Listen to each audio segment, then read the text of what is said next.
Hello students, welcome to victory education. আমি তোমাদের Somnath sir. তাহলে চলো আজকে শুরু করা যাক আজকের ক্লাস। আজকে আমরা পার্ট 14 অর্থাৎ পার্ট 14 তে চলে এসেছি। ব্যাক টু ব্যাক তোমাদের আমি কালকে, তার আগের দিন এবং আজকে আবার একটা তোমাদের সামনে ক্লাস দিচ্ছি। আশা করি তোমরা ভালো করে প্রত্যেকে বুঝতে পারছো এবং ক্লাসগুলোকে নিজের মতো করে করছো, ঠিক আছে। এবং আজকে আমরা আলোচনা করব 23 আগস্টের শিফট 2 নিয়ে আলোচনা করবো। আজকের ক্লাসটা যথেষ্ট গুরুত্বপূর্ণ, প্রচুর ভালো ভালো কোশ্চেন রয়েছে। তো প্রত্যেক দিনের মতো একটা কথা, যারা আমার ক্লাসে নতুন তারা প্রত্যেকে চ্যানেলটিকে সাবস্ক্রাইব করবে। বিশেষ করে তুমি যদি technician, NTPC, ALP, group D, JE এবং আরপিএফ এই সমস্ত পরীক্ষাগুলো দাও এবং তোমার টার্গেট থাকে যে স্যার আমি টাইপিস্ট হব, আমি অ্যাকাউন্ট ক্লার্ক হব, আমি কমার্শিয়াল কাম টিকিট ক্লার্ক হব, আমি স্টেশন মাস্টার হব, আমি গ্রুপ ডি কোনো একটা পদে কাজ করব বা টেকনিশিয়ান গ্রেড 3 হব, তারা অবশ্যই চ্যানেলটিকে সাবস্ক্রাইব করে নাও। কারণ এখানে সায়েন্স, জিকে, ম্যাথ, রিজনিং শুধুমাত্র রেলের জন্য বাংলায় আলোচনা হয়, ঠিক আছে।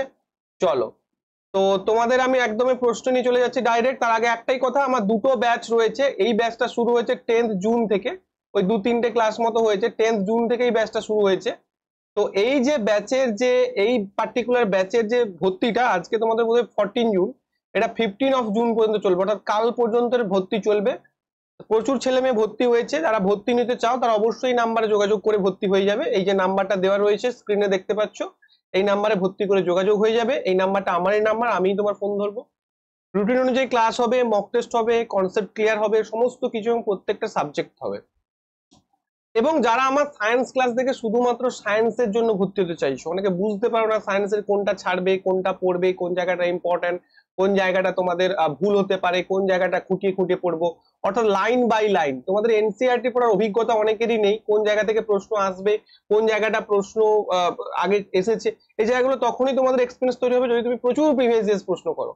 অ্যাজ এ টিচার আমি প্রচুর প্রিভিয়াস ইয়ার্স প্রশ্ন কম্পারিজন করেছি, ফলে আমার এটুকু আইডিয়া আছে যে কোন জায়গাটা ইম্পর্টেন্ট, কোন জায়গাটা ইম্পর্টেন্ট না। তোমাদেরও প্রিভিয়াস ইয়ার্স করাচ্ছি, তোমরা দেখতেই পাচ্ছ, আমি সহজেই বলে দিই। এবং আজকেও তোমাদের এনসিইআরটির যে প্রিভিয়াস ইয়ার্স মানে এনসিইআরটি যে তোমাদের বইটা, সেই বইটা থেকে আমি স্ক্রিনশট তুলে তুলে দিয়েছি যে কোন জায়গা থেকে তোমাদের প্রশ্নগুলো এসেছে। সব প্রশ্ন দিইনি, কারণ কিছু সহজ প্রশ্ন আছে যেগুলো দেওয়ার প্রয়োজনীয়তা নেই, কিছু প্রশ্ন আছে যেগুলো মনে হচ্ছে কঠিন বাট এনসিইআরটি তো ওটা কভার করা আছে, ঠিক আছে। তো এখানে তোমরা ভর্তি হলে 4 থেকে 5 মাসের কোর্স পাবে।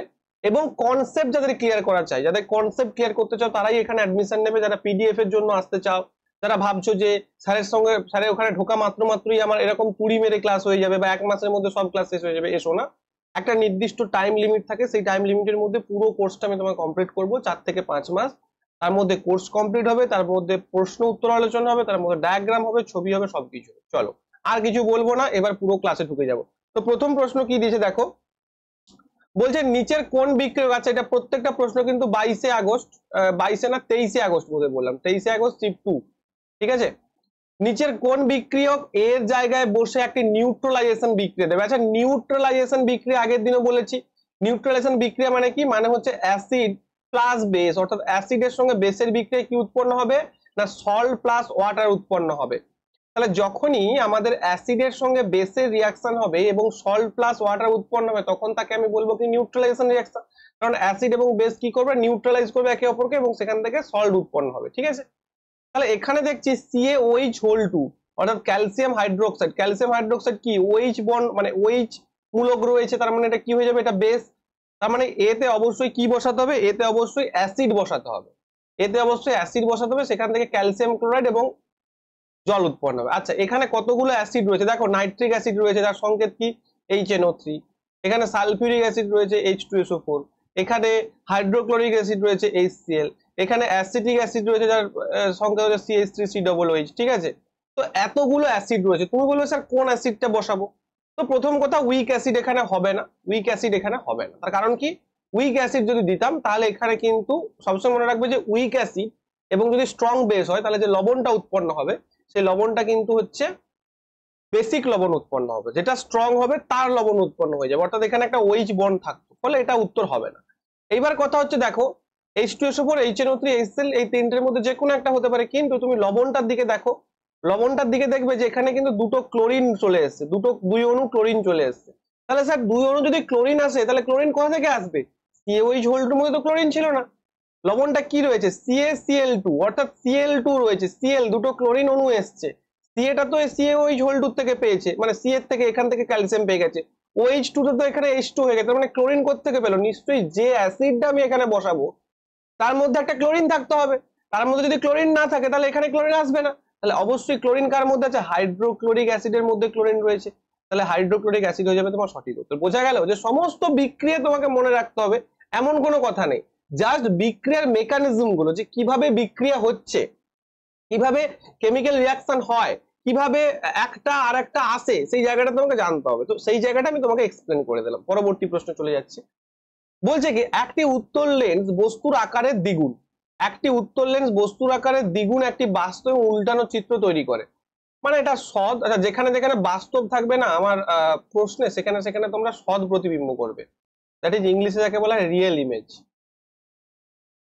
ঠিক আছে, আমার ক্লাস জয়েন করলে তোমার ইংলিশ বাংলা নিয়ে কোনো প্রবলেম হবে না। অনেকে মনে করো স্যার ইংলিশে পড়বো নাকি বাংলায় পড়বো, কারণ আমি ভাই মানে কি বলবো যে আমি এই ইংলিশ মানে আমি সায়েন্সে পড়াই ছাত্র এবং ফিজিক্সে পড়া ছাত্র, ফলে সেক্ষেত্রে ইংলিশ বাংলা নিয়ে এখানে কোনো সমস্যা হবে না। অনেকে শুধু বাংলায় তো সবকিছু বাংলায় অ্যাজ ইলড করে দিচ্ছে, ফলে কিছু ইংলিশটা মনে রাখতে হবে সায়েন্সের ক্ষেত্রে। আচ্ছা, উল্টানো চিত্র তৈরি করেছে উত্তর লেন্স, তাহলে উত্তর লেন্স কি করেছে বোঝো আগে বিষয়টা।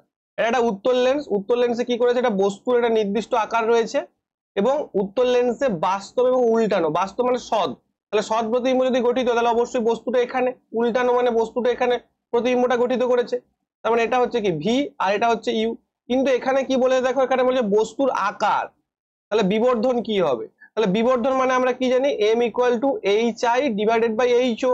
তার ক্ষেত্রে না এটা হচ্ছে একটা আমাদের লেন্সের ক্ষেত্রে বিবর্ধন মানে জানি height of image divided by height of object. এবার হচ্ছে হাইট অফ ইমেজ কত, দেখো হাইট অফ ইমেজ বলছে বলছে বস্তুর আকারের দ্বিগুণ, তার মানে হাইট অফ ইমেজ কি বলতে পারি 2 ইন্টু হাইট অফ অবজেক্ট, অর্থাৎ বস্তুর আকার যদি হাইট অফ অবজেক্ট হয়, অর্থাৎ হাইট অফ অবজেক্ট মানে কি বস্তুর আকার যদি 1 হয় তাহলে হাইট অফ ইমেজ কত হচ্ছে 2 হবে। তো সেরকম বস্তুর আকার যদি এইচও হয়, হাইট অফ অবজেক্ট হয়, তাহলে ইমেজ কত হচ্ছে না 2ho। তাহলে এম এর এই জায়গাটা আমরা কি লিখতে পারি, এইচ আই এর জায়গায় 2ho, 2ho divided by ho, তাহলে ho কেটে যাবে। এবার তুমি ভালো করে খেয়াল করো, তুমি এই যে হাইটটা বসাচ্ছ তাহলে m ইকুয়াল টু কি হচ্ছে, m ইকুয়াল টু 2 হচ্ছে। কিন্তু ভাই একটা কথা মনে রেখো, যেহেতু এখানে বলেছে তোমাকে সৎ প্রতিবিম্ব গঠিত হয়েছে এবং উল্টানো চিত্র তৈরি হয়েছে, উল্টানো চিত্র তৈরি হয়েছে, তার মানে অবশ্যই তোমার কি হয়ে যাবে না এমটা অবশ্যই নেগেটিভ হবে, এমটা নেগেটিভ হবে। কারণ যখনই সৎ প্রতিবিম্ব গঠিত হবে সেক্ষেত্রে আমি কি বলেছিলাম যে বিবর্ধনটা কি হবে, নেগেটিভ হবে, আর অসৎ প্রতিবিম্বের ক্ষেত্রে কি হবে না বিবর্ধনটা পজিটিভ হবে। উত্তর লেন্স সৎ প্রতিবিম্ব, বিবর্ধন কি হবে নেগেটিভ হবে, অর্থাৎ এখানে m ইকুয়াল টু -2 হয়ে যাবে উত্তর। তাহলে সঠিক উত্তর কি হয়ে যাবে, m ইকুয়াল টু -2। বোঝা গেল, +2 কিন্তু এখানে মোটেও করবে না, অবভিয়াসলি -2 হবে। ঠিক আছে, আচ্ছা কি বলেছে দেখো, বলেছে নিচের বিবৃতিগুলো বিবেচনা করুন এবং সঠিক উত্তরটি চিহ্নিত করুন। বিবৃতি 1, অক্টেভের নিয়ম শুধুমাত্র ক্যালসিয়াম পর্যন্ত প্রযোজ্য।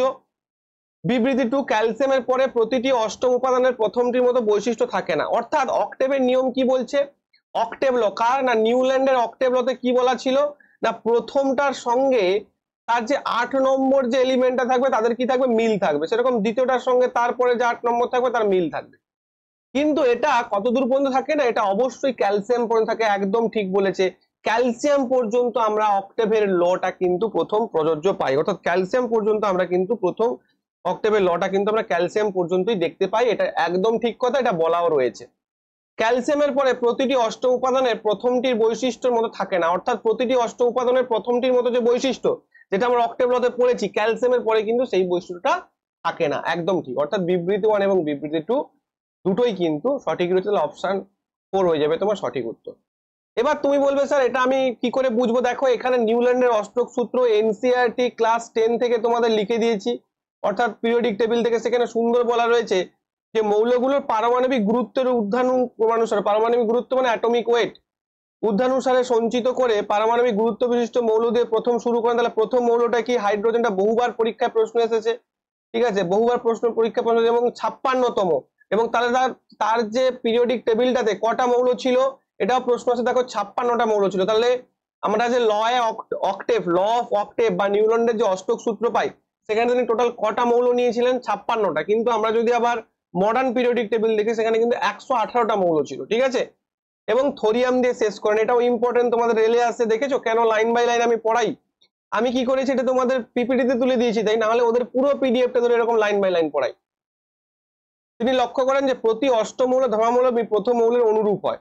নিউটনের অষ্টকের মধ্যে লিথিয়াম সোডিয়ামের ধর্মাবলী একই রকম হয়, লিথিয়ামের পরবর্তী অষ্টমৌলটি সোডিয়াম, এভাবে বেরিলিয়াম ম্যাগনেসিয়াম পর্যন্ত একে অপরের অনুরূপ হয়। এবার তুমি বলবে স্যার কোথায় লেখা আছে? অবশ্যই লেখা রয়েছে এই যে এই জায়গাটা, এটা পরের পৃষ্ঠায় দেখো, এইখানটা দেখো, এটি দেখা গেছে যে অষ্টক সূত্রটি কেবলমাত্র ক্যালসিয়াম মৌল পর্যন্ত প্রযোজ্য। এনসিইআরটি কি লাইন বাই লাইন থেকে এসছে প্রশ্ন, এটা কিন্তু তুমি বইতে কিন্তু সচরাচর পাবে না এই লাইনটা। এবং দেখো একই রকম ক্যালসিয়ামের পরে প্রতিটি অষ্টমৌল প্রথম মৌল অনুরূপ ধর্ম প্রদর্শন করে না। এই দুটো লাইন দেখো আর এই প্রশ্নটা দেখো, বিবৃতিটা দেখো, ক্যালসিয়ামের পরে প্রতিটি অষ্ট উপাদান প্রথমটির মতো বৈশিষ্ট্য থাকে না। দেখেছো একদম সেম টু সেম দুটো লাইন পরপর কি করে দিয়েছে না, পরপর কিন্তু টুকে দিয়েছে, কোন রকম কোনো কিন্তু পার্থক্য রাখেনি। তাই বলছি যে এনসিইআরটি যারা পড়ছো না কিভাবে পড়বে, এই লাইন তুমি স্কিপ করে যাবে। তুমি যদি একা বাড়িতে পড়ো এই লাইন তুমি স্কিপ করে যাবে, কারণ কি এখানে তোমাকে তো কাউকে বলতে হবে। দেখো আজকে যদি আমি স্টুডেন্ট হই, আমাকে যদি কেউ বলে যে সোমনাথ তুমি এটা এই জায়গাটা লাইন দিয়ে পড়ো, তাহলে আমার মাথাটা ক্লিক করবে পড়ার সময়। কিন্তু তোমাকে যদি না বলে তুমি মানে ওই জায়গাটা বুঝতে পারবে না যে কোনটা পড়বো কোনটা ছাড়বো, হ্যাপাজার্ড হয়ে যাবে, তাই না? তো সেটাই আর কি বলা। যাই হোক, নিউটন ধারণা করেছিলেন যে প্রকৃতিতে কেবলমাত্র 56টি মৌল বর্তমান, একটু আগেই বললাম, কোন মৌল ভবিষ্যতে আবিষ্কৃত হবে না। দেখো কতগুলো এগুলো কি ড্রব্যাক, কিন্তু পরবর্তীকালে অনেক নতুন মৌল আবিষ্কৃত হয়েছিল যে ধর্মাবলম্বী অষ্টক সূত্রের সঙ্গে সঙ্গতিপূর্ণ নয়। এগুলো কিন্তু তোমাদের 2024 আবার এই লাইনগুলো টুকে দিতে পারে, ঠিক আছে? তো এইভাবেই কিন্তু আমরা এগুলো তোমরা দেখে নেবে বাড়িতে, এইভাবেই কিন্তু আমরা বুঝলাম যে ওর যে দুটো স্টেটমেন্ট সেটা কিন্তু ঠিক রয়েছে। নেক্সট দেখো, নিম্নলিখিত বিবৃতিগুলোর মধ্যে কোনটি সমান্তরাল মিশ্রণে সংযুক্ত বেশ কয়েকটি রোধের জন্য সত্য?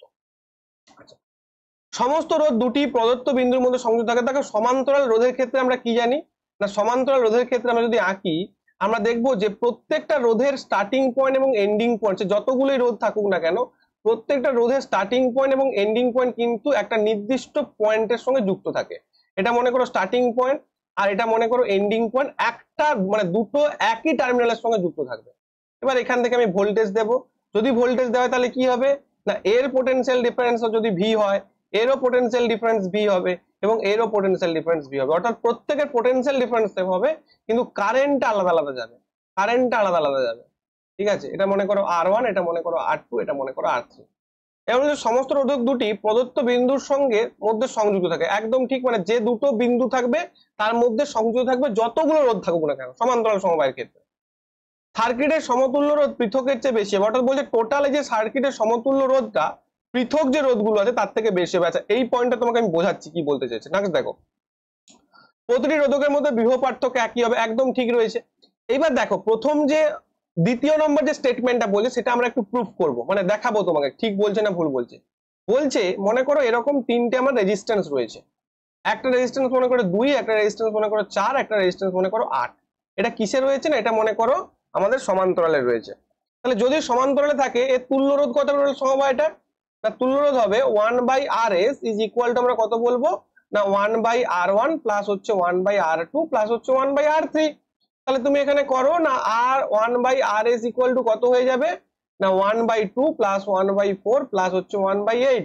তাহলে কত হয়ে যাবে 8 যদি আমরা এলসিএম নিই তাহলে 2 4 8, 4 2 8, 8 1 8, তাহলে 4 5 6 7। তার মানে RS ইকুয়াল টু কত উল্টে যাবে 8/7। অর্থাৎ রোধটা কত বেরোলো তুল্য রোধটা না 1 পয়েন্ট ধরো 7 1 7 8 1 10 7 1 7 ওই 1.2 ধরে নাও, সামথিং 1.2 1.2 মতো ধরে নাও। তাহলে দেখো আমাদের যে একদম যে লোয়েস্ট রোধটা ছিল সেটা কত ছিল 2 ছিল, তাহলে তুল্য রোধটা কত হলো তার থেকেও কম। অর্থাৎ মনে রাখবে সমান্তরাল সমবায়ের ক্ষেত্রে যে তুল্য রোধটা বেরায় সেটা ওর একদম যে লোয়েস্ট যে রোধটা থাকে তার থেকেও কিন্তু কম হয়। অর্থাৎ তুল্য রোধটা অবভিয়াসলি কি হবে, অর্থাৎ RS is always less than, যেটা একদম যে মিনিমাম যে রোধটা থাকবে তার থেকেও লেস দেন হবে। অর্থাৎ বলছে সার্কিটের সমতুল্য রোধ পৃথক রোধের চেয়ে বেশি হবে, এটা ভুল স্টেটমেন্ট, এটা ভুল। কিন্তু যদি শ্রেণী সমবায় বলতো শ্রেণী সমবায়ের ক্ষেত্রে উল্টো হতো, অর্থাৎ সবসময় তুল্য রোধটা কি হবে বেশি হবে। তুমি যদি দেখো এই 2 4 8 কে যোগ করে দাও কত 8 2 10 4 14, দেখো একদম যে বড় রোধটা আছে তার থেকেও বড় হবে। আর সমান্তরাল সমবায়ের ক্ষেত্রে কি হবে, একদম যে ছোট রেজিস্ট্যান্সটা রয়েছে তার থেকেও তুল্য রোধটা কিন্তু কি হবে ছোট হবে। বোঝা গেছে? ক্লিয়ার? এটা কিন্তু পরীক্ষায় প্রশ্ন আসে এগুলো। তার মানে আমরা বুঝতে পারলাম যে অপশন 1 অর্থাৎ স্টেটমেন্ট 1 এবং স্টেটমেন্ট 3 দুটো ঠিক রয়েছে। 4 নম্বর অপশনটা তোমাদের সঠিক উত্তর হবে। আচ্ছা, যারা পিডিএফ পাচ্ছ না টেলিগ্রামে জয়েন করে যাও, অর্থাৎ তোমরা যদি সার্চ করতে পারো ভিক্টরি এডু বলে সার্চ করতে পারো, অথবা আমি ফার্স্ট কমেন্টে লিংক দিয়ে দিই, ওখানে জয়েন করতে পারো। নেক্সট কি বলছে দেখো, নিচের কোন বিবৃতি কারেন্ট বহনকারী সোজা পরিবাহীর জন্য সত্য নয়? চৌম্বক ক্ষেত্রে রেখাগুলি কেন্দ্রে পরিবাহী সহ কেন্দ্রীভূত বৃত্ত। আচ্ছা, এটা বোঝা গেল না। মনে করো এইটা একটা ইলেকট্রিক কারেন্ট বাহী তার, মনে করো এই দিক বরাবর কি করছে, কারেন্ট বহন করছে, তাহলে চৌম্বক ক্ষেত্রে রেখাগুলি কেন্দ্রে পরিবাহী স্বকেন্দ্রীভূত বৃত্ত, এই লাইনটা তুমি এই টার্মটা দিয়ে মনে রাখবে। কোসেন্ট্রিক সার্কেল মানে কি, এই যে কারেন্ট যখন যাচ্ছে তখন চারপাশে যে ম্যাগনেটিক ফিল্ডটা তৈরি হবে সেটা কি রকম না, এইরকম একটা ম্যাগনেটিক ফিল্ড তৈরি হবে, এইরকম একটা কি হবে, ম্যাগনেটিক ফিল্ড তৈরি হবে। তাহলে এইভাবে যদি কারেন্ট যায় তার চারপাশে গোল গোল গোল গোল করে কি হবে, একটা ম্যাগনেটিক ফিল্ড তৈরি হবে। ঠিক আছে, সাপোজ আমি যদি তোমাকে কোনো একটা জায়গায় দেখাই, কি করে দেখাবো, একটা খাতা নিয়ে দেখাতে হতো। আচ্ছা মনে করো এইভাবে দেখাই, মনে করো এটা দেখতে পাচ্ছ তো, আমার হাতটা দেখতে পাচ্ছ তো, তাহলে এই যে একটা দেখতে পাচ্ছ এইরকম একটা সারফেস দেখতে পাচ্ছ, এটা যদি ইলেকট্রিক কন্ডাক্টর হয়, এই দিকে যদি কারেন্ট যায়, তাহলে এই যে সারফেসটা দেখতে পাচ্ছ এরকম গোল করে কিন্তু কি থাকবে না, কোসেন্ট্রিক সার্কেল থাকবে।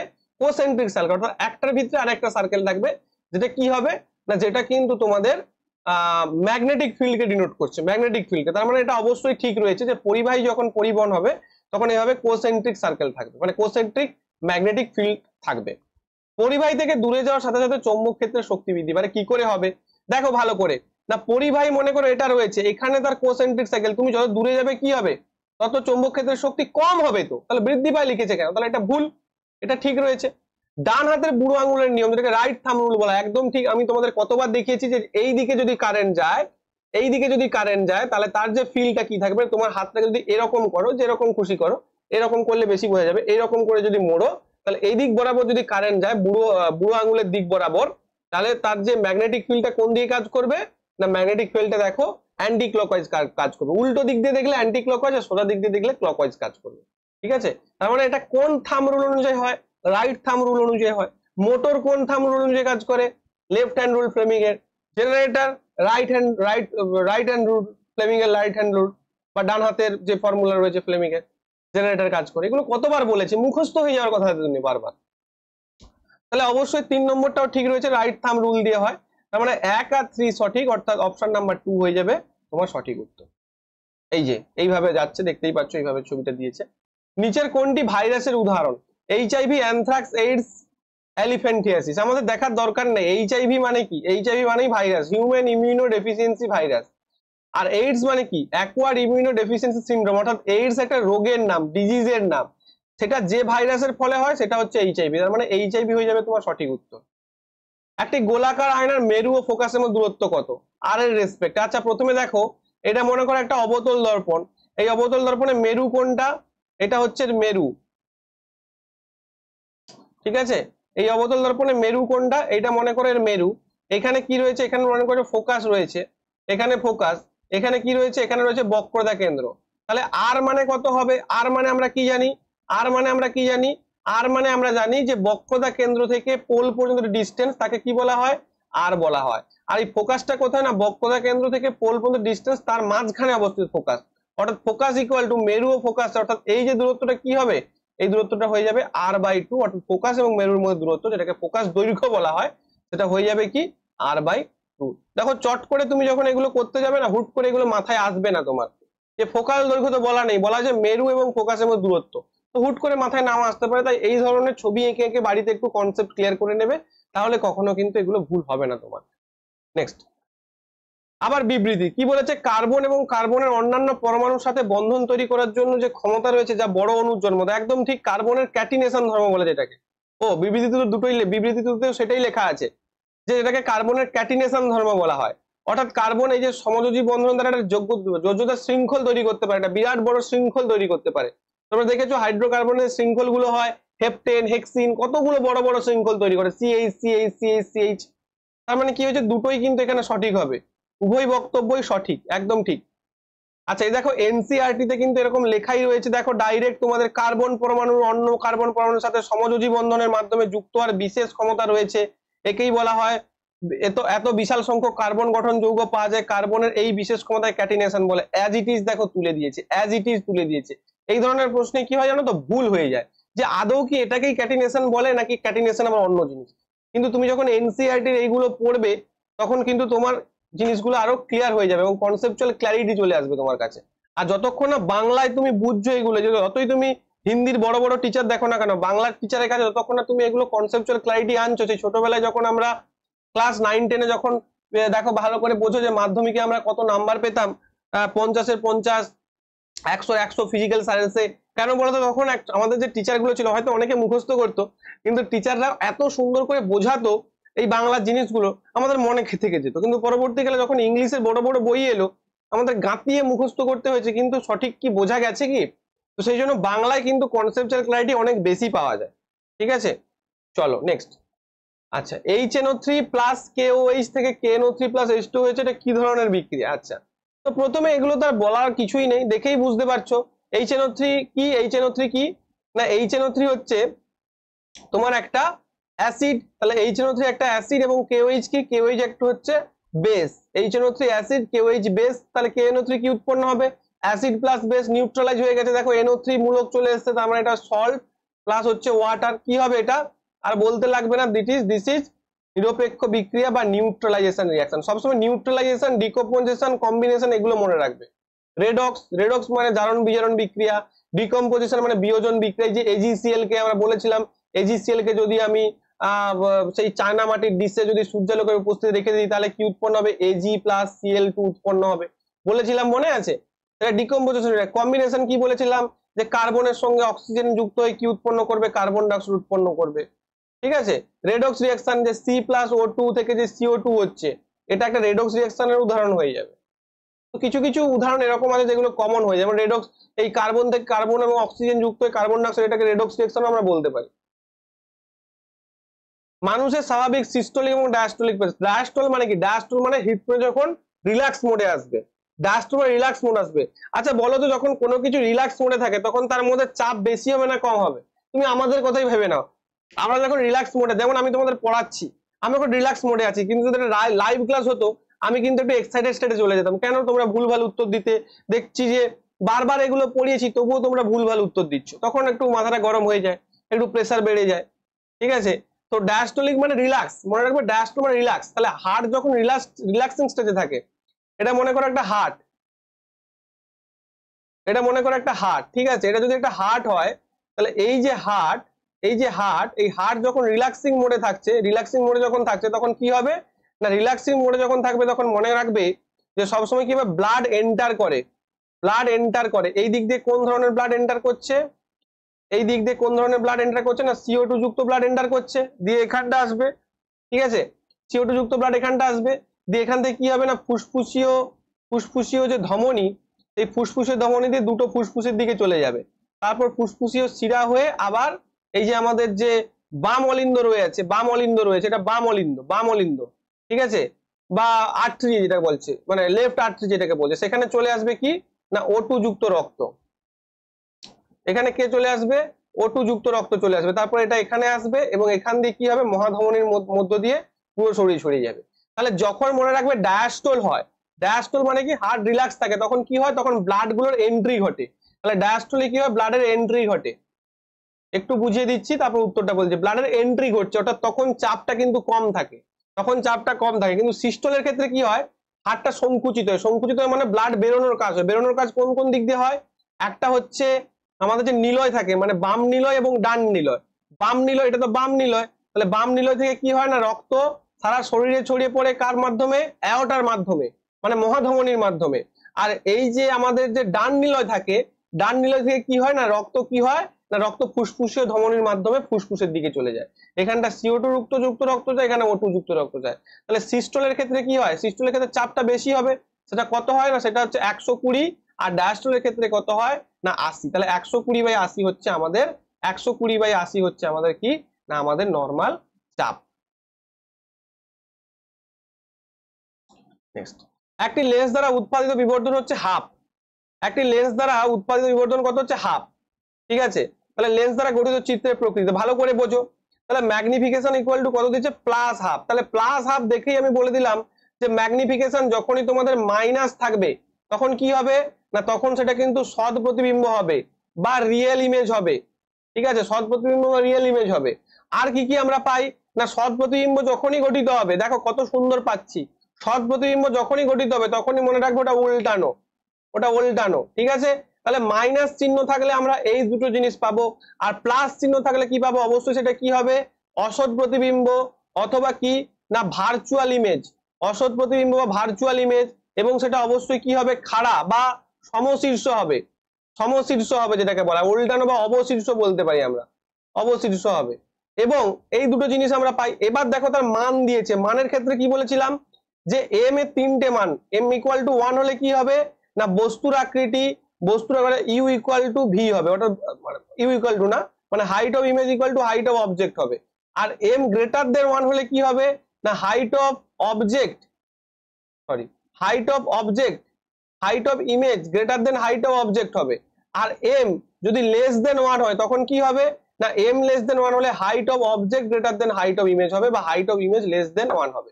দেখো এখানে হাফ, হাফ মানে কত, হাফ মানে 0.5, 0.5 মানে কত এম লেস দেন 1, তাহলে এম লেস দেন 1 মানে কি অবশ্যই সেটা কি হয়ে যাবে, অবশ্যই সেটা ছোট হবে বস্তুর আকৃতি থেকে। তার মানে দুটো অপশন আছে বর্ধিত বর্ধিত, তাহলে দুটো বর্ধিত কেটে দাও, তাহলে ছোট ছোট দুটো আছে। এবার দেখো এটা রয়েছে বাস্তব মানে সৎ প্রতিবিম্ব, কিন্তু এখানে আমি কি বললাম অবশ্যই কি হবে ভার্চুয়াল হয়ে যাবে, তার মানে option 4 will be right answer. আর ভার্চুয়াল হলে কি হবে সমশীর্ষ বা খাড়া হবে, তাহলে এটাই হয়ে যাবে সঠিক উত্তর। বোঝা গেল? এই জিনিসটা মনে রাখবে, খাতায় লিখে নেবে কোনটা হলে কি রকম হবে ডাইরেক্ট বলে দিলাম। প্লাস হলে হচ্ছে কি হবে অসৎ প্রতিবিম্ব, মাইনাস হলে হবে সৎ প্রতিবিম্ব। মাইনাস সৎ প্রতিবিম্ব হলে কি হবে অলওয়েজ যখনই সৎ গঠিত হবে তখন ওটা উল্টানো হবে, আর যখনই অসৎ গঠিত হবে তখন ওটা সোজা হবে।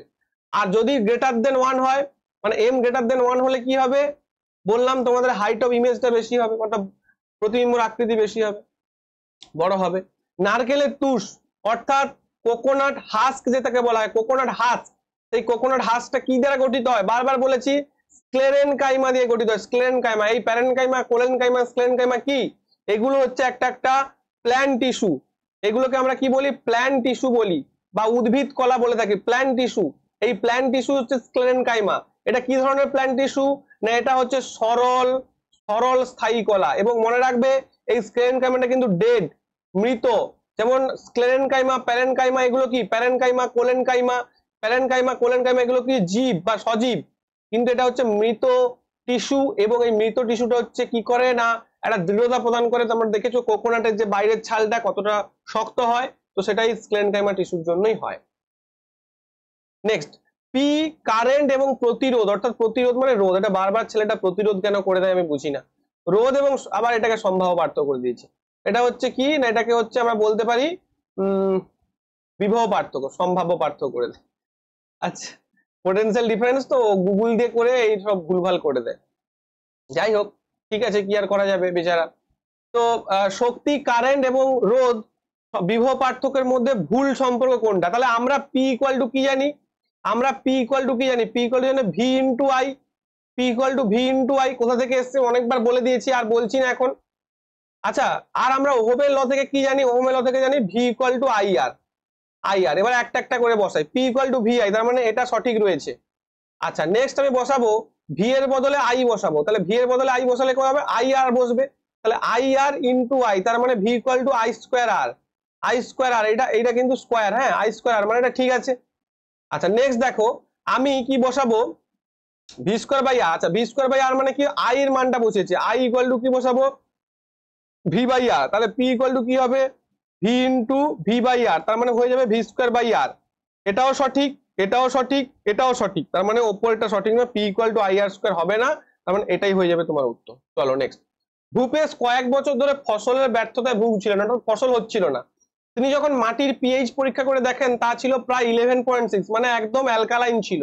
তোমরা নিশ্চয়ই জানো মাটির পিএইচ কে মোটামুটি 7 থেকে 8 এর মধ্যে থাকতে হবে, না হলে কিন্তু সেটা মানে হালকা অ্যালকালাইন থাকতে হবে, অ্যাসিডিকও থাকা যাবে না, খুব বেশি অ্যালকালাইনও থাকা যাবে না, তো তখনই সেটা কিন্তু আর কি ভালোভাবে মানে কাজ হবে আর কি, মানে ভালোভাবে ফসল ফলবে।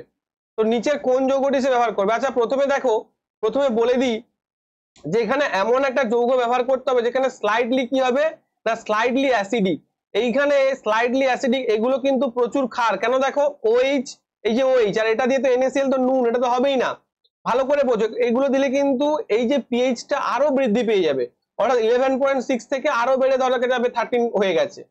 আমরা এটা কি চুন, চুন কখন দেওয়া হয়? যখন এই পিএইচটা আরো কমে যায়, হাতের নিচে নেমে যায়, তখন চুন দেওয়া হয়। তার আগে কিন্তু চুন দেওয়া হয় না। দেখবে জমিতে চুন দেওয়া হচ্ছে। চুন কখন দেবে? যখন অ্যাসিডিটিটা বেড়ে যায়। কিন্তু এখানে পিএইচ আরো বেড়ে গেছে, মানে 11.6 হয়ে গেছে, তখন আমরা থরি চুন দেবো? চুন দেবো না। আর এটাও দেবো না, জিঙ্কটাও দেবো না, দেবো কি Al2, দেখো অ্যালুমিনিয়াম সালফেট দেবো। কারণ কি না, এটা কিন্তু উইক অ্যাসিড, এটা মনে রাখবে, এটা উইক অ্যাসিড। সবসময় যখনই পিএইচটা একটু বেড়ে যায় তখন উইক অ্যাসিড দিতে হবে। তুমি যদি এখানে ভেবে থাকো যে এখানে বড় কোন একটা অ্যাসিড দিয়ে দেবো, তাহলে তো জমির ক্ষতি হয়ে যাবে। তাই এটা যেহেতু উইক অ্যাসিড, তাই অ্যালুমিনিয়াম সালফেট লবণটা, এটা কিন্তু লবণ, এই লবণটাই দেবো। ঠিক আছে, নেক্সট। বর্তমানে ড্যাশ উপাদানগুলির মধ্যে পরিচিত যার মধ্যে এত প্রাকৃতিক। আচ্ছা, পিরিয়ডিক টেবিলে আমরা টোটাল কতগুলি উপাদান জানি? অ্যাকর্ডিং টু এনসিইআরটি বিভিন্ন জায়গায় বিভিন্ন রকম দেওয়া থাকবে, কিন্তু এনসিইআরটি ডেটাটাই তোমরা সঠিক বলে মনে করবে।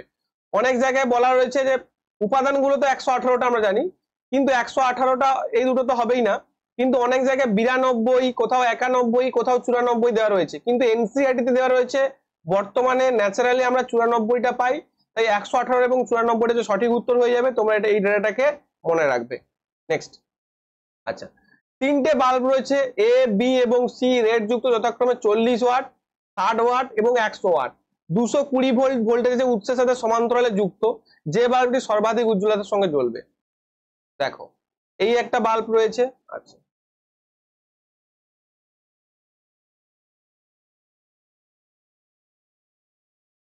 দেখো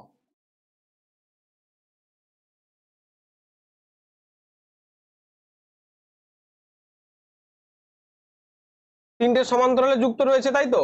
তাহলে তিনটে সমান্তরালে যুক্ত রয়েছে। মনে করো এটা 40 ওয়াট, এটা 60 ওয়াট এবং 100 ওয়াট। ঠিক আছে, এবার তিনটে দিয়ে সমান পরিমাণ কি যাচ্ছে? এবার দেখো ভালো করে বোঝো, যেহেতু ভোল্টেজ প্রত্যেকটার মধ্যে সমান যাচ্ছে, তার মানে তোমার মনে হবে কি option A will be right answer, যে প্রত্যেকটাই সমান উজ্জ্বলতার সঙ্গে চলতে থাকবে, তাই তো? এটা উত্তর হবে তো না? ভালো করে বুঝে দেখো টুইস্টটা কোথায়। আরে ভাই, মনে করো প্রত্যেকটা তুমি 40 ওয়াটের বাড়িতে একটা বাল্ব, তোমার বাড়ির যে ইলেকট্রিক ওয়্যারিংটা সেটা কিসের ওয়্যারিং? সেটা তোমার হচ্ছে সমান্তরালের ওয়্যারিং। তুমি একটা 40 ওয়াটের বাল্ব লাগিয়েছো আর একটা 100 ওয়াটের বাল্ব লাগিয়েছো, তাহলে বেশি জ্যোতি কার হবে? 100 ওয়াটের বাল্বের, স্বাভাবিক ব্যাপার, কারণ ভোল্টেজ তো সমান যাচ্ছে। তাহলে উত্তর কি হয়ে যাবে? 100 ওয়াটের বাল্বটা উত্তর হয়ে যাবে। কিন্তু বেশিরভাগ ছাত্রছাত্রী উত্তর দেবে কিন্তু তোমার সমান উজ্জ্বলতায় জ্বলবে। হ্যাঁ, সমান উজ্জ্বলতায় উত্তর হতো কখন বলো তো? যদি এখানে প্রত্যেকটাই 40 ওয়াট থাকতো। মনে করো প্রত্যেকটাই 40 ওয়াট রয়েছে, প্রত্যেকটাই শ্রেণীতে সরি সমান্তরালে কানেক্টেড রয়েছে, তাহলে হতো কি যে সমস্ত বাল্ব সমান উজ্জ্বলতায় জ্বলবে। কিন্তু যেহেতু বাল্বের ওয়াটেজ এখানে কমা বাড়া রয়েছে, আমি একটা 40 ওয়াটের টিউবলাইট জ্বালিয়েছি, একটা 200 ওয়াটের টিউবলাইট জ্বালিয়েছি, তাহলে কে বেশি গ্লো করবে? Obviously 200 watt. বুঝতে পেরেছো? This is very much conceptual. এগুলো প্রচুর ছাত্রছাত্রী ভুল করে এসছে আমার আগের বছর। ঠিক আছে, সবাই সমান উজ্জ্বলতা করে দিচ্ছে, এবং অপশন 1টাও দিয়েছে ভেরি মাচ ইন্টারেস্টিং, যে একদম দিয়ে সমস্ত বাল্ব সমান উজ্জ্বলতা জ্বলবে। তোমরা এটাই করবে যেহেতু সমান্তরাল সময় রয়েছে। ঠিক আছে, কারা কারা এই উত্তরটা মানে একদম খুব ভালোভাবে জানলে তারা একটু কমেন্ট করে জানাবে, স্যার দারুণ একটা কনসেপ্ট শিখলাম, এটা আমি আগের বছর ভুল করেছিলাম, বা এটা আমি থাকলেও ভুল করে দিতাম, জানাবে। নেক্সট। প্রথম ধাপে প্রাথমিকভাবে বায়বীয় এবং অ্যানারোবিক শ্বাস প্রশ্বাসের ক্ষেত্রে উৎপাদিত সাধারণ পণ্যটি, অর্থাৎ দেখো প্রাথমিকভাবে কি হচ্ছে, গ্লুকোজটা যখন আমাদের সাইটোপ্লাজমের মধ্যে, তখন ফার্স্ট যে প্রোডাক্টটা উৎপন্ন করছে তার নাম কি? ফার্স্ট যে প্রোডাক্টটা উৎপন্ন করছে তার নাম কি? এটা আমি তোমাদের করাবো না, এটা তোমাদের হোমওয়ার্ক থাকবে। অনেকে কিন্তু হোমওয়ার্ক দিচ্ছ, বাট অনেকে দিচ্ছ না। এই হোমওয়ার্কটা তোমরা কি করবে? কমেন্ট বক্স করে জানাবে উত্তরটা কি হবে। প্রত্যেকে উত্তর কমেন্ট করবে। যে ছকটা তোমাদের দেখিয়েছিলাম মনে আছে, সেই ছক অনুযায়ী হবে। ছকটা এখানেও রয়েছে, আমি আর কমেন্ট করলাম না। আচ্ছা দেখো পরের প্রশ্ন, খুব ভালো একটা প্রশ্ন। এটা দেখানোর জন্য তোমাদের আমি ছোলা নিয়ে এসেছি, এই যে প্র্যাকটিক্যালি দেখানোর জন্য ছোলা নিয়ে এসেছি। ছোলাটা দুর্ভাগ্যবশত শুকিয়ে গেছে এতক্ষণে, এত গরম তো, মানে বাইরে বের করার সাথে সাথে রেফ্রিজারেটর থেকে বেরোনোর সাথে সাথে শুকিয়ে গেছে। যাই হোক, দেখো বলেছে এ বি সি তিনটে লেভেল। এটা তোমাদের আমি ডায়াগ্রাম ভিত্তিক প্রশ্ন দিয়েও করেছি, আবার করাচ্ছি। দেওয়া রয়েছে, তাহলে এটা কি, বিটা কি, সিটা কি? ভালো করে দেখো, এই একটা ছোলা দেখতে পাচ্ছ, অঙ্কুরিত ছোলা দেখতে পাচ্ছ, এই যে এটা অঙ্কুর উঠেছে, এটা ছোলা। এটাকে আমি কেটেছি, এখানে আর একটা ছোলা রাখা আছে যেটাকে আমি কেটেছি। ঠিক আছে, দেখতে পাচ্ছ নিশ্চয়ই, দেখো ভালো করে দেখো, আশা করি দেখতে পাবে না, তাও দেখানোর চেষ্টা করছি। এরকম ভাবে দেখো, দেখবে তোমাদের ছবিটা ঠিক দেওয়া যেরকম দেওয়া রয়েছে ঠিক সেরকম ভাবে যে আমি করার চেষ্টা করছি। ঠিক আছে, দেখতে পাচ্ছ তো? এই যে দেখো, দেখতে পাচ্ছ? দেখতে পাচ্ছ? দেখো এই যে দুটো দেখতে পাচ্ছ, এই দুটোর মধ্যে খাদ্য সঞ্চয় থাকে। দেখতে পাচ্ছ? এই যে দুটো দেখতে পাচ্ছ, দুটোর মধ্যে খাদ্য সঞ্চয় থাকে।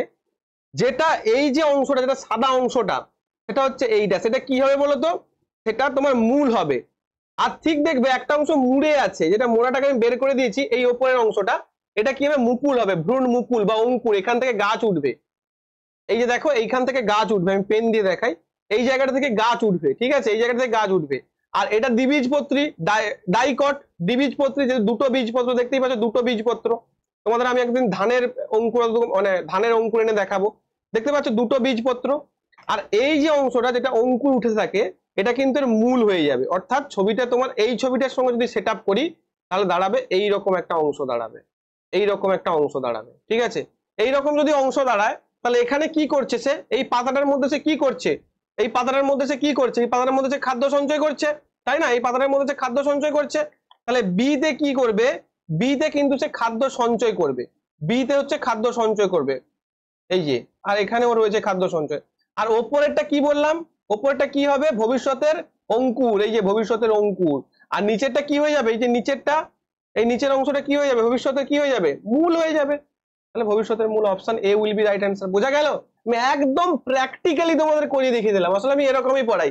যখনই মনে করো ফুলের কোনো একটা বিষয় আসছে, আমি গাছ থেকে একটা ফুল আনলাম, আমার ক্লাস আমি বোঝাতে শুরু করলাম কেটে কেটে। আসলে আমরাও যখন সায়েন্স পড়তাম, আমাদের যখন স্যাররা বোঝাতো, তখন স্যার দেখতাম সেই একটা কাগজ নিয়ে ওখানে অনেক লোহার চূর্ণ, আমাদের মনে আছে সেই ম্যাগনেটিক ফিল্ড দেখার জন্য একটা টেস্ট ছিল সায়েন্সে, ক্লাস 11-এ। অনেক স্কুলে এগুলো হয় না, তবে আমাদের স্কুলে খুব ভালো ভালো, মানে আমাদের স্কুলে হয়নি, আমি যার কাছে পড়তাম আর কি, তিনি খুব ভালো টিচার ছিলেন। তিনি দেখিয়েছিলেন এবং বালির চূর্ণ রেখে দিয়েছিলেন, ওর মধ্যে ম্যাগনেট, বার ম্যাগনেট রাখা ছিল, এবং চারপাশে কি সুন্দর ম্যাগনেটিক লাইনগুলো দেখা যাচ্ছিল। তো এইগুলো আমি ওই জন্য স্যারের থেকে দেখেছি, প্র্যাকটিক্যালি আইডিয়া যদি তোমার না থাকে না, এইটা তোমার মনে থেকে যাবে। এই যে আমি ছোলাটাকে এনে কেটে যে দেখালাম, এটা তোমার মাথায় থেকে যাবে। ঠিক আছে, এই জিনিসগুলো খুব ইম্পর্টেন্ট, কিছু কিছু জিনিস প্র্যাকটিক্যালে থাকা। আচ্ছা, 19 নম্বর প্রশ্নটা খুব ইন্টারেস্টিং একটা প্রশ্ন। কেন? দেখো, ড্যাশ পাতা মিথেনোইক অ্যাসিড থাকে। এই মিথেনোইক অ্যাসিডটা কি করে জানো? বললে বুঝতে পারবে। এই মিথানোইক অ্যাসিডটা করোসিভ ইন নেচার হয়, অর্থাৎ যখনই তোমার গায়ে মিথানোইক অ্যাসিডটা ঘষা হবে, প্রচন্ড চুলকানি হবে তোমার গায়ের মধ্যে, প্রচন্ড চুলকানি হবে। তো বুঝতেই পারছো মিথানোইক অ্যাসিডটা তাহলে কি। কি বললাম? মিথানোইক অ্যাসিডটা কি হবে? বিচুটি পাতা। তুমি বলেছো এখানে অপশন কই? এই যে নেটেলটা লেখা আছে না, এটাই হচ্ছে বিচুটি পাতা। বাংলা যাকে আমরা বিচুটি পাতা বলি, বিচুটি গাছ বলি, এটাকেই ইংলিশে নেটেল বলা হয়। মনে থাকবে? ক্লিয়ার? এই যে গাছের ছবি দেখো, এখানে বলে দিয়েছি বিচুটি পাতা। একটি কাচের প্রিজমে প্রবেশ করা আলোর সাথে সাথে সাদা আলোকে 7টি উপাদানে ভাগ হয়ে যায়, এটা কি বলা হয়? এটা বলতে হবে না, এটাকে তোমরা নিশ্চয়ই জানো, আলোর বিচ্ছুরণ বলা হয়। আচ্ছা, দুটোই অপশন আলো বিচ্ছুরণ রয়েছে, দুটো অপশনে আলোর বিচ্ছুরণ করে দাও। এই যেখানে ডেভিয়েশন শব্দে কার বেশি হয়, কি বলেছিলাম? ভায়োলেট। তরঙ্গ দৈর্ঘ্য কার বেশি হয়? রেড। আর যদি বলা হয় যে ডেভিয়েশন শব্দে কম কার হয়? রেড। ক্লিয়ার? নিচের কোন জীবের ক্ষুদ্রান্ত লম্বা হয়? আচ্ছা, ক্ষুদ্রান্ত লম্বা কেন হয় বলো তো? কারণ একটা জিনিস বলি, যখন তুমি মনে করো যেদিন সকালবেলা শাকসবজি খেয়েছো, সবুজ শাকসবজি খেয়েছো, তখন সেদিন তুমি যখন বাথরুমে যাবে রাত্রিবেলা বা পরের দিন সকালে যখন তুমি বাথরুমে যাবে, তখন দেখবে তুমি যখন যে মলটা ত্যাগ করছো, সেখানে দেখবে ওই যে শাক পাতাগুলো খেয়েছিলে না, যদি প্রচুর পরিমাণে তুমি আগের দিন শাক পাতা খাও, তখন দেখবে তোমার মলের মধ্যে গ্রিন গ্রিন ওই শাক পাতাগুলো আবার বেরিয়ে গেছে। কেন বলো তো? কারণ আমাদের শরীরের মধ্যে কিন্তু সেলুলোজ ডাইজেস্ট হয় না। আর সেলুলোজ আমরা কোথায় পাই? সেলুলোজ আমরা কোথায় পাই? সেলুলোজ হচ্ছে বিভিন্ন যে উদ্ভিদ, তার যে কোষ প্রাচীর, সেই কোষ প্রাচীরটা কিন্তু সেলুলোজ দিয়ে নির্মিত হয়। ঠিক আছে, সেল ওয়াল যেটা, সেই সেল ওয়ালটা সেলুলোজ দিয়ে নির্মিত হয়। তাহলে বেশি পরিমাণ সবুজ শাকসবজি খেলে কি হয়? মানে বেশি পরিমাণ সবুজ যে পাতা পুঁতি খেলে কি হয়? এই সেলুলোজটা আমাদের শরীরে হজম হয় না, বেরিয়ে যায়। খারাপ বলছি না, বাট বেরিয়ে যায়। কিন্তু যেমন যারা হার্বিভোরাস হয়, হার্বিভোরাস মানে যারা কি বলবো, যে শাকসবজি তৃণভোজী প্রাণী যারা হয়, তাদের ক্ষেত্রে কিন্তু এটা হজম হয়। যেমন তৃণভোজীর মধ্যে আমি বলতে পারি ছাগল, বলতে পারি গরু, বলতে পারি। তো এদের কি হয়? এদের কিন্তু ক্ষুদ্রান্তরটা অনেকটা লম্বা হয়, এবং এদের ক্ষুদ্রান্তরের নাম হচ্ছে রুমেন। এই rumen type of small intestine পাওয়া যায়। এখানে দেখো, এখানে বাঘ, সিংহ, মানুষ, মানুষ তো সর্বভুক, কিন্তু এরা কি কার্নিভোরাস, তাহলে এদের কিন্তু ক্ষুদ্রান্তর লম্বা হবে না, গরু হয়ে যাবে সঠিক উত্তর। কেন বলো তো আমি এটা বোঝালাম? মনে করো গরু না এসে এখানে ছাগল অপশন থাকলো, তখন এখানে ছাগল উত্তর হতো। মনে করো গরু ছাগল না থেকে এখানে ষাঁড় অপশন মহিষ অপশন থাকলো, তখন এখানে মহিষ উত্তর হয়ে যাবে। বুঝতে পেরেছো? মোটামুটি যারা তৃণভোজী প্রাণী তাদের এই সেলুলোজ ডাইজেস্ট করার জন্য ক্ষুদ্রান্তটা অনেক বেশি লম্বা হয় রেদার দেন এনি কার্নিভোরাস বা মাংসাশী প্রাণীর থেকে। নেক্সট বলেছে দেখো নিচের বিক্রিয়ায় একটি সুষম রাসায়নিক সমীকরণ পটাশিয়াম হাইড্রোক্সাইড লবণ নাইট্রিক অ্যাসিড প্রক্রিয়া করে সোডিয়াম নাইট্রেট উৎপন্ন করে। সোডিয়াম নাইট্রেট, আচ্ছা এটা সোডিয়াম নাইট্রেট কি করে হবে? এটা পটাশিয়াম নাইট্রেট দেওয়া রয়েছে, তাহলে পটাশিয়াম নাইট্রেট হবে। পটাশিয়াম নাইট্রেট দ্রবণ এবং জল উৎপন্ন করে, তাহলে কোনটা সঠিক? তুমি দেখলে খেয়াল করবে ভাই, এই বিক্রিয়াটাই তোমাকে রেলওয়ে দিয়েছিল, দেখবে দেখো কি মজার জিনিস। এই যে দেখেছো, এই বিক্রিয়াটাই তোমাকে দিয়েছিল, এটা একটা নিউট্রালাইজেশন রিঅ্যাকশন এবং পুরো বিক্রিয়াটা রেলওয়ে টুকে দিয়েছিল। সেই বিক্রিয়াটাই আবার তোমাকে একই শিফটে একদম লাস্টে গিয়ে জিজ্ঞাসা করেছে, ভাই বলতো যে কোন এখানে ইয়েটা ঠিক, তুমি অনায়াসে বলে দিতে পারবে। আচ্ছা দেখো এই যে এগুলো দেখছো KOH আর HNO3 KNO3 প্লাস 2H2O, প্রত্যেকটা দেখো ব্যালেন্স কিন্তু একই রয়েছে, ভালো করে খেয়াল করবে কি জানতে চাইছে তোমার কাছে। প্রত্যেকটা ব্যালেন্স কিন্তু একই রয়েছে, 2KNO3 2KNO3 2H2O 2HNO3 2KOH 2KOH 2HNO3 বলেছে। তাহলে বিষয়টা কি? বিষয়টা হচ্ছে এখানে যে ভেতরে যে সিম্বল গুলো রয়েছে না, যেগুলো রিপ্রেজেন্ট করছে এর স্টেটটাকে, এর অবস্থাটাকে, সেইগুলো তোমাকে দেখতে হবে। আচ্ছা KOH টাকে আমরা যে বেসটা পাবো সেটা কি পাবো? অ্যাকুয়াস নাকি লিকুইড? অবভিয়াসলি অ্যাকুয়াস পাবো, এবং এটাও অ্যাকুয়াস থাকবে এটাও অ্যাকুয়াস থাকবে। বেস এবং অ্যাসিড দুটোই কিন্তু অ্যাকুয়াস ফরম্যাটে থাকবে, কোনো লিকুইড ফরম্যাটে থাকবে না। কেন? লিকুইড ফরম্যাটে থাকলে সেটা স্ট্রং হয়ে যাবে, তাই না? তুমি ওই আগের যেটা প্রশ্নটা পড়িয়ে এলাম ওখানেও দেখবে অ্যাকুয়াস ফরম্যাটেই লেখা আছে, এবং এই KNO3 টাও অ্যাকুয়াস ফরম্যাটে থাকে এবং জলটা লিকুইড। তাহলে এটা দেখো জলটা অ্যাকুয়াস কেটে দিলাম, এটা তো কিছুই দেয়নি। এখানে জলটা লিকুইড দিয়েছে, KNO3 লিকুইড দিয়েছে, HNO3 এটা লিকুইড, তাহলে অনায়াসে তুমি স্কিপ করতে পারবে অপশনগুলো। Option A will be your right answer. ঠিক আছে, ক্লিয়ার? তো এখানে আমি কয়েকটা বিক্রিয়া তোমাদের দিয়েছি NCERT থেকে, এই বিক্রিয়াগুলো কিন্তু পরীক্ষায় তোমাদের আসতে পারে, এই বিক্রিয়াগুলো তোমাদের 2024-এ আসতে পারে। আমার ব্যাচে তো অলরেডি আমি দিয়ে দিই, তাও তোমাদের দিলাম ফ্রিতে। যারা PDF পেতে চাও টেলিগ্রামে জয়েন করে যাও, এখান থেকে PDFটা কালেক্ট করে এভাবে তোমরা এই বিক্রিয়াগুলো পড়াশোনা করে নিও। ঠিক আছে, তো সবশেষে একটাই কথা, এটাই ছিল আজকের ক্লাস। তো তোমরা যারা চ্যানেলে নতুন, চ্যানেলটিকে সাবস্ক্রাইব করবে, এখান থেকে প্রচুর কিছু তোমরা শিখতে পারবে। বাংলায় এই ধরনের ক্লাস, আই রিপিট, বাংলায় তুমি আমাকে একটা দেখিয়ে দাও যে এরকম শিফট ওয়াইজ আগের বছরের প্রশ্ন এত কিছু অ্যানালিসিস করে। হ্যাঁ অনেকে আছে option A option B option C এরকম করে তোমাকে বুঝিয়ে দেবে, কিন্তু ভাই আমাকে বিশ্বাস করে নাও ওভাবে সায়েন্স পড়া হয় না। সায়েন্সটাকে পড়তে হবে প্রপার এক্সপ্লেন, যতক্ষণ না তোমার মাথায় লজিক ঢুকছে ততক্ষণ ওটা তুমি ভুলে জল খেয়ে যাবে। ম্যাক্সিমাম ছেলেরা কেন ভুলে যায় জানো তো? কারণ সে লজিক্যালি পড়ে না, তাই না বুঝে মুখস্থ করতে যায়, আর না বুঝে যারা মুখস্থ করতে যায় তাদের মতো গাধা পৃথিবীতে দুটো নেই। ঠিক আছে, তো যাই হোক সবশেষে একটাই কথা, ক্লাসটি ভালো লাগলে লাইক করবে, নিজের গুরুত্বপূর্ণ মতামত কমেন্ট করবে এবং ভিডিওটিকে শেয়ার করবে, ছড়িয়ে দেবে, এবং অবশ্যই চ্যানেলটিকে সাবস্ক্রাইব করবে। আর যারা আমার পেইড ব্যাচে অ্যাডমিশন নিতে চাও সোমনাথ স্যারের আন্ডারে থেকে, যারা কোর্স কমপ্লিট করতে চাও, সায়েন্স কোর্স কমপ্লিট করতে চাও, তারা অবশ্যই অ্যাডমিশন নেবে। নিচের নাম্বারে ফোন করবে। কারা অ্যাডমিশন নেবে আমি প্রত্যেকবারে বলি, যারা কনসেপচুয়ালি ক্ল্যারিটি রাখতে চাও, যারা আমার গাইডেন্সে থাকতে চাও, যারা NCERT লাইন বাই লাইন পড়তে চাও, কোনো রকম কোনো গিমিক দেওয়া নোটস নয়, NCERT লাইন বাই লাইন পড়তে চাও তারাই আসবে। আর যারা শুধু PDF পেতে চাও, প্রিভিয়াস ইয়ার্স কম্পাইলেশন একসাথে একদিনে এসে নিয়ে নেবে স্যার, প্রিভিয়াস ইয়ার্স করতে চাও, তারা আসবে না। যারা কনসেপ্ট নিতে চাও, প্রথম থেকে ফান্ডামেন্টালটা ক্লিয়ার করতে চাও, তারা অবশ্যই এই কোর্সে জয়েন হবে। এবং এই কোর্সটা যখন শেষ হয়ে যাবে, আমি যে পেড কোর্সের যে প্রত্যেকটা ম্যাটেরিয়াল প্রত্যেকটা ক্লাস থেকে তুলে তুলে তোমাদের দেখাবো যে রেলে আমি কমন লাগিয়েছি কিনা, না হলে চ্যানেল বন্ধ করে দেবো। এই কথাটা বলে রাখলাম। ঠিক আছে, সবাই খুব ভালো থেকো, ভালো করে পড়াশোনা করো। এই ছিল আজকে ক্লাস। আর যারা কম্বাইন্ড ব্যাচে ভর্তি হবে তারা কম্বাইন্ড ব্যাচে ভর্তি যাও, কালকে এটা লাস্ট ডেট। কালকের পর আবার জুলাই মাসে হয়তো ব্যাচ আসবে, যদি ভ্যাকেন্সি বেরোয় তবেই। ঠিক আছে, একটা ক্র্যাশ কোর্স আসবে জুলাই মাসে। তো সবাই খুব ভালো থেকো, ভালো করে পড়াশোনা করো, মন দিয়ে পড়াশোনা করো। Good night.